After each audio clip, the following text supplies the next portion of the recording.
Hi friends, welcome to my channel Dr. Ghosh Presents. I am the creator of the channel Dr. Surjit Ghosh. I am speaking to you from Kolkata, India. We are going to start a new episode. I would request you to please follow this attentively.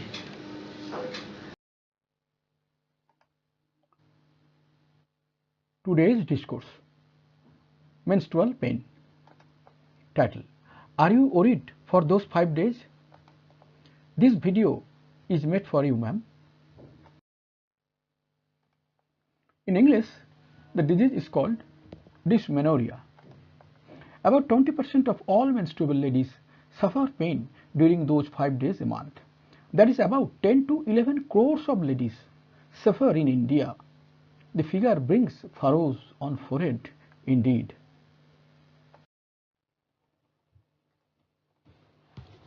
Let us know in simple words how natural menses occur in ladies.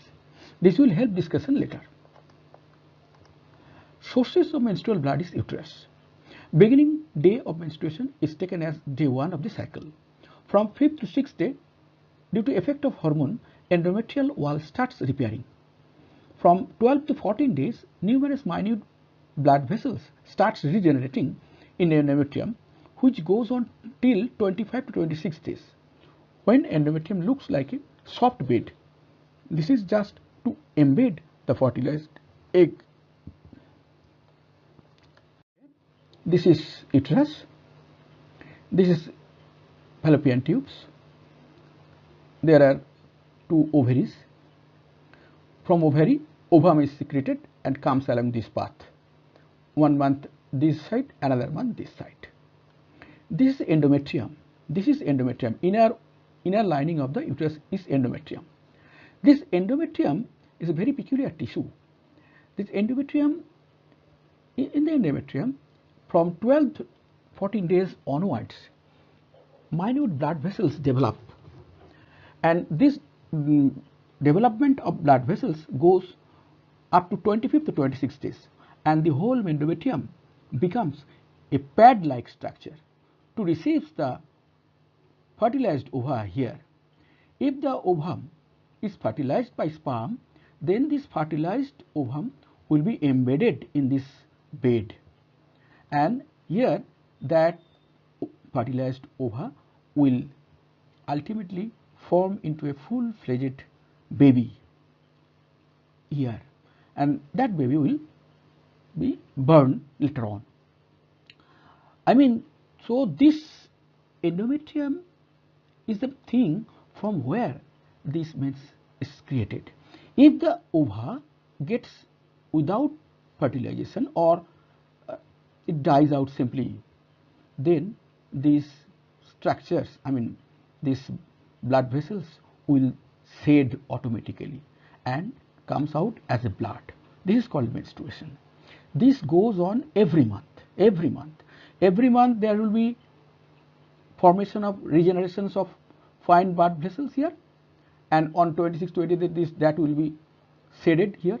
That will, all the things will go off as a blood, menstrual blood. But if in some particular cycle the ovum gets fertilized, it will embed here. It will embed here, and there will be no menstruation henceforth till the birth of the baby.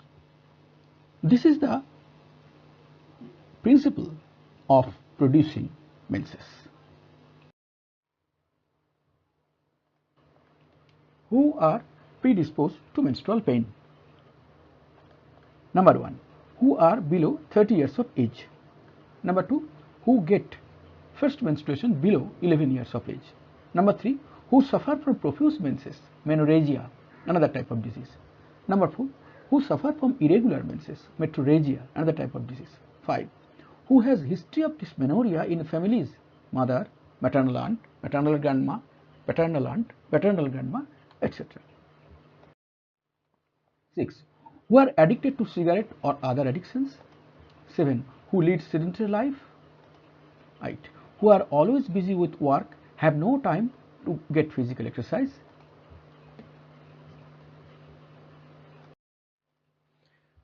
9. Who take refined, processed, bottled, packet foods or drinks. Who take foods with high salt and fat.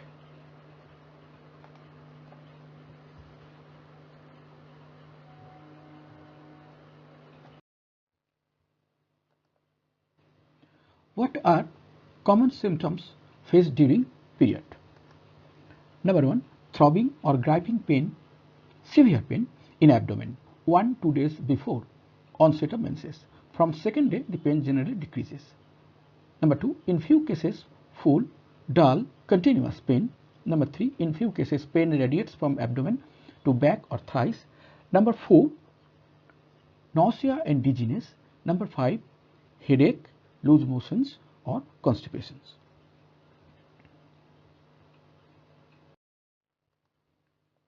What is the main cause of menstrual pain?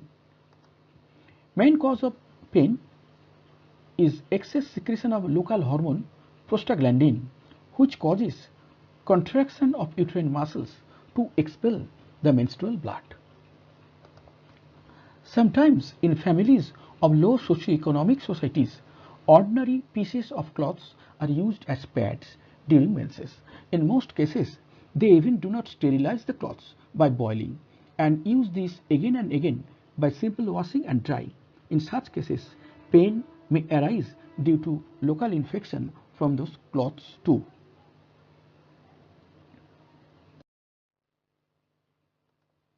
Besides, the following diseases may cause pain. Number 1, endometriosis. Number 2, tumors in uterus. Number 3, adenomyosis. Number 4, sexually transmitted diseases. Number 5, cervical stenosis. Are premenstrual syndrome and menstrual pain the same thing? Not at all.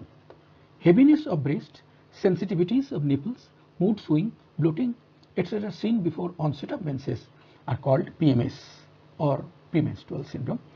They vanish as soon as menses start, but menstrual pain remains up to 2 days from onset of menses. Besides, the reasons of PMS and menstrual pain are quite different, so they are not same thing. Generally, how are menstrual pains treated? Are there any side effects to these treatments? 1. Anti-inflammatory over-the-counter OTC drugs are the most common and popular choice of treatment, and the results of this are so prominent and readily available that seldom one is cautious about the side effects, which nonetheless show their effects in time. Please get the advice of your physician before using them. A few of the common medicine used are shown, displayed bottom. Number 2, devices with hormonal effect like oral contraceptive pills, vaginal rings, Depo-Provera, hormonal implants, etc. They all work in the same way by stopping ovulation. Since an ovular menstruation is painless, subjects do not feel any pain and are generally satisfied. However, these two have their own associated problem. These examples of these hormonal devices, some pictures has been shown at the bottom.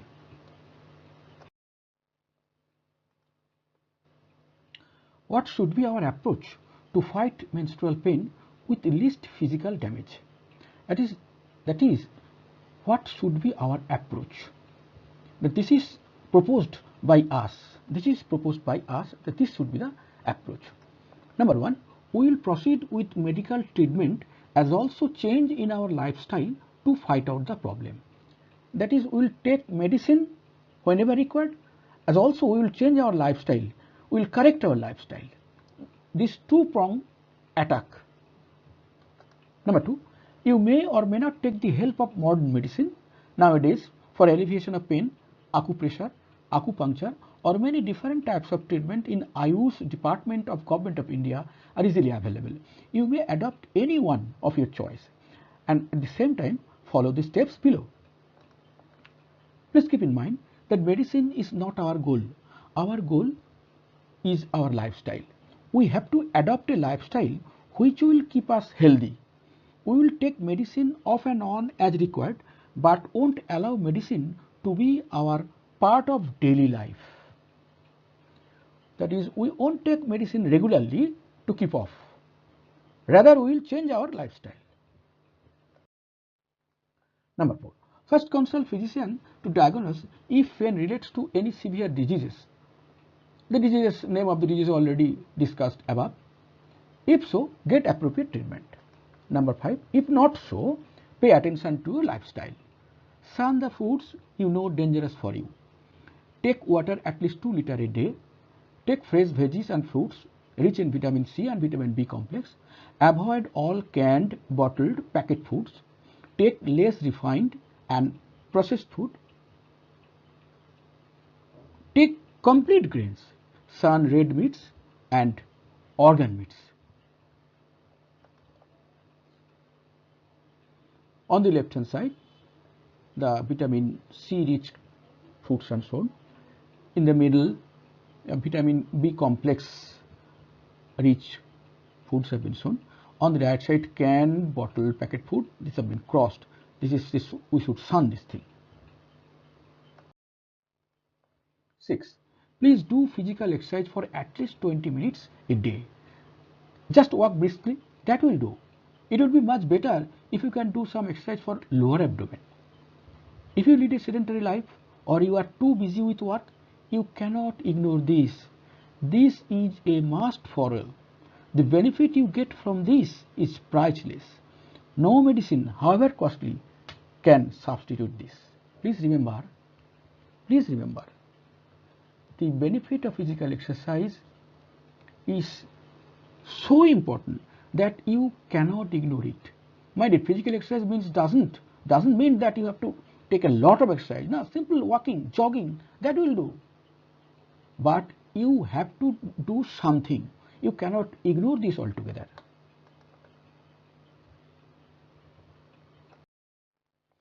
Give up all addictions. Addictions damage immune power of the body.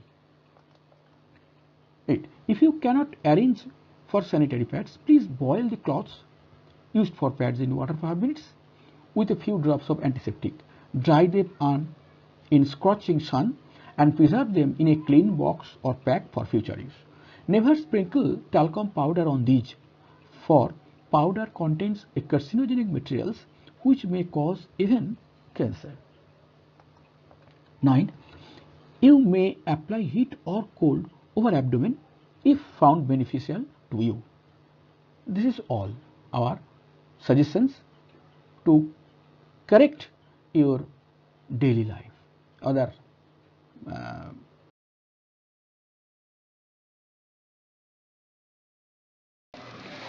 Our present session ends here. You have gone through the whole session. Now please give your comments as to the quality of this presentation. How this could have been much better, what should have been added, or what should not have been added. I will be waiting for you so that I can give you my best presentation in the coming days. Thanks for the time and attention.